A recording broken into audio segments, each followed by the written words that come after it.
saganang akin. Ang ngiting walang pagkukunwari, tunay at wagas ay nagpapagaan ng kalooban.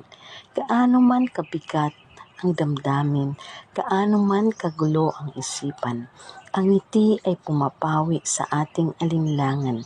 Ito ang pinakamabisang lunas sa matinding kalungkutan.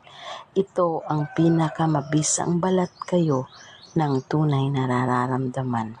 Sa halip na magalit, sa halip na magwala, bakit hindi subukang huminga ng malalim at pakawalan ang negatibong enerhiya na hindi bumibitiw ng anumang salitang nakasusugat sa damdamin ng iba. Subuking umiti at ibalik sa ayos ang sarili. Ang ngiting tunay ay hindi para sa iba kundi para sa sarili. Dahil pagkatapos nito, magagawa mo nang ibahagi sa iba na walang bahid ng mansa.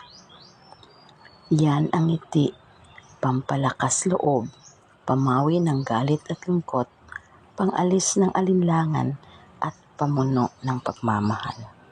Pakaisipin, pakatandaan, maganda ang bawat umaga.